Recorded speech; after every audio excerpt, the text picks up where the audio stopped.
Zombie Apocalypse.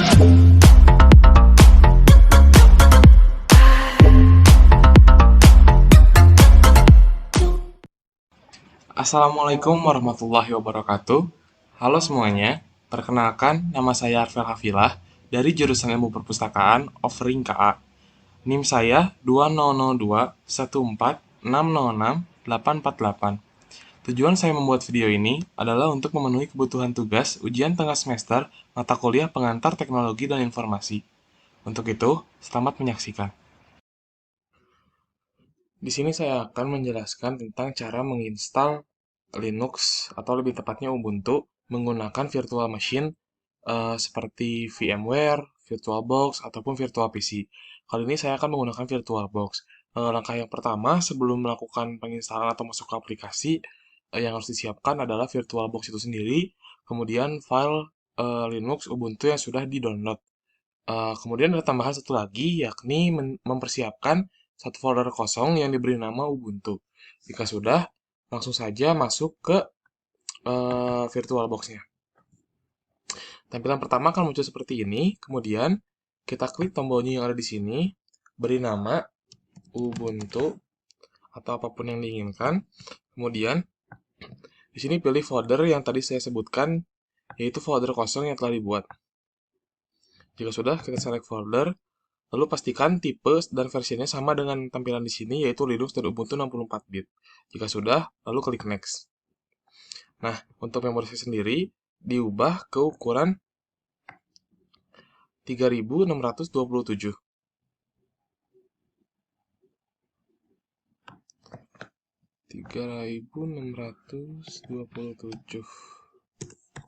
Nah, jika sudah, kita klik Next. Lalu akan muncul tampilan harddisk seperti ini. Kita tidak perlu memilih yang lainnya, cukup langsung saja klik tombol create. Kemudian ada harddisk file type. Di sini ada VDI, VHD, VMDK. Dari tiga ini kita pilih yang VDI. Kemudian jika sudah kita klik next. Nah, storage on physical hard disk di sini pun sama, tidak perlu diubah, tetap saja pada pilihan dynamically allocated. Jika sudah kita klik next. Kemudian untuk file location and size sendiri bisa diubah menjadi 12 GB ataupun 10 GB juga tidak apa-apa. Di sini saya akan tetap menggunakan yang 10 GB. Kita create. Kemudian akan muncul sistem seperti ini.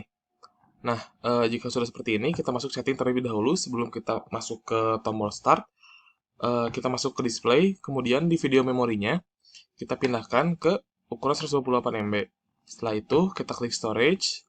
Di sini klik icon empty ini, dan lalu klik icon empty yang ada di ujung kanan. Kemudian, choose a disk file. Nah, ini tuh masukkan file Ubuntu yang telah kalian download sebelumnya. Kemudian kita klik open, jika sudah kita klik OK. Nah, jika sudah seperti ini, maka tinggal langsung saja menekan tombol start.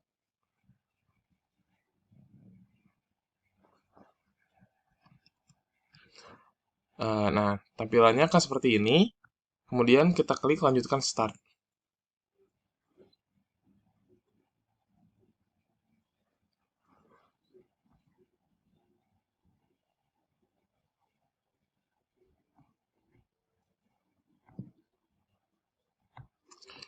Di sini Ubuntu akan melakukan sedikit loading. Kita tunggu dari 0% sampai 100%. Untuk loading yang ini termasuk loading yang sangat singkat, sehingga dapat ditunggu.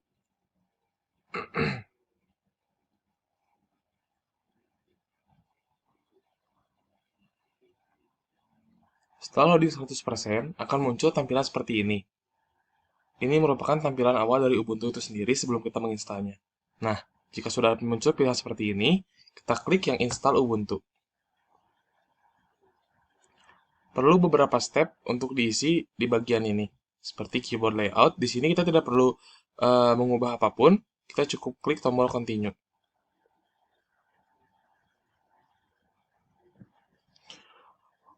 Untuk update and other software, ini tidak perlu diubah juga, sama, kita langsung continue.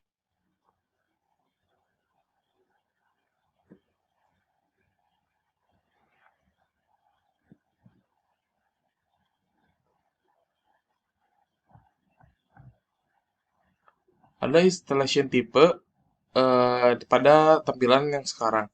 Nah, ini tidak perlu diubah lagi, kita cukuplah saja menginstal eh, langsung.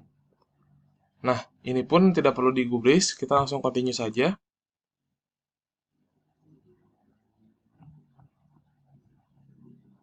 Kemudian akan muncul tampilan seperti ini di mana ditanya where are you atau tempat kita sekarang.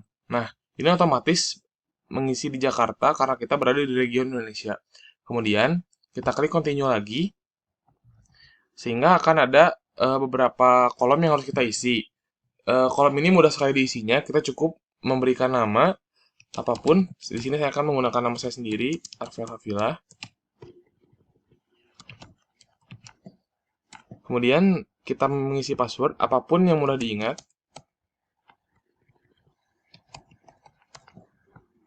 Kemudian di sini kita konfirmasi passwordnya. Setelah itu kita klik continue. Nah, tampilan selanjutnya adalah kita menginstal Ubuntu sebelum kita masuk ke Ubuntu yang telah terinstall nantinya. Mungkin loading ini akan memakan waktu yang cukup lama, sehingga mungkin saya akan mengisinya dengan sedikit penjelasan dari Ubuntu itu sendiri. Pertama kali dirilis pada tahun 2004, Ubuntu adalah sebuah sistem operasi dan distribusi Linux berbasis Debian yang gratis dan open source. Ubuntu dibangun dengan menggunakan infrastruktur Debian dan terdiri dari server desktop dan sistem operasi Linux. Sejak dirilis, Ubuntu menjadi favorit banyak orang, karena sistem operasi ini mudah diinstal dan digunakan. Lingkungan desktop atau desktop environment default untuk Ubuntu dikenal dengan nama Unity.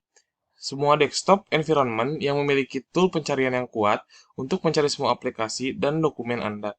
Lingkungan desktop ini juga berintegrasi dengan aplikasi lain seperti audio player, video player, dan sosial media. Selain Unity, Anda juga bisa menggunakan environment atau lingkungan lain seperti Genome, XVSCE, MATE, KDE, dan LXDE. Tidak hanya itu, ada beberapa versi spesifik Ubuntu yang didesain untuk bekerjasama dengan environment. Environment itu seperti Ubuntu, Xubuntu, Ubuntu, Genome, Ubuntu Mate, dan Kubuntu.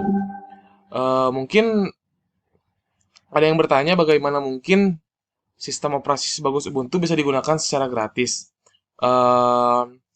Ubuntu dikelola dan dibiayai oleh sebuah perusahaan bernama Canonical. Perusahaan ini dibangun pada tahun 2004 oleh seorang pebisnis asal Afrika Selatan, Mark Shuttleworth. Canonical sendiri mendapatkan uang support komersial yang mereka tawarkan ke perusahaan-perusahaan yang menggunakan Ubuntu.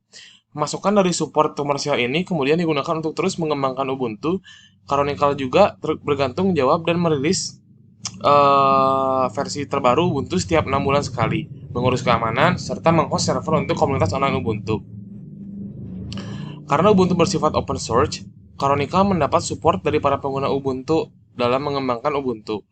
Banyak orang di internet yang tidak pelit untuk berbagi pengetahuan tentang Ubuntu. Mulai dari menjawab pertanyaan penggunaan Ubuntu, menulis dokumentasi pengguna, memberikan feedback, sampai mengetes bug pada software. Jadi, kalau Anda tertarik untuk membantu, Anda juga bisa. Salah satu alasan menggunakan Ubuntu adalah karena gratis dan open resource. Salah satu alasan mengapa Ubuntu populer adalah karena gratis dan open resource tentunya. Anda tidak perlu mengeluarkan uang untuk mendownload, menginstal, dan menggunakan Ubuntu. Anda tinggal download dari website resmi Canonical. Selain itu, software-software yang tersedia juga gratis. Tidak hanya gratis, Ubuntu juga open source. Anda bisa menemukan banyak source kode di luar sana untuk Ubuntu. Ini juga berarti siapa saja bisa melakukan perubahan yang lebih baik untuk sebuah software.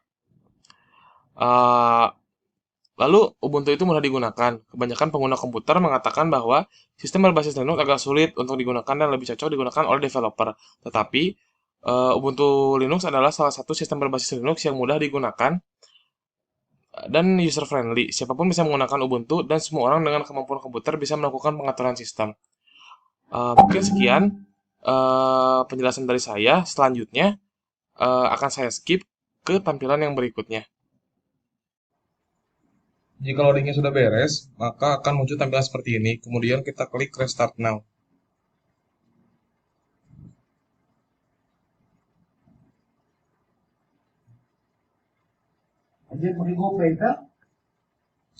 Kemudian pada bagian ini kita klik enter.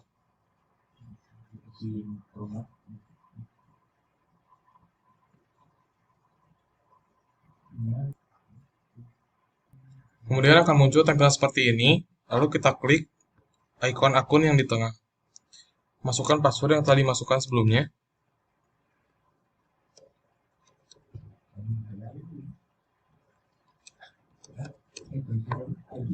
Lalu enter untuk masuk ke dalam akun.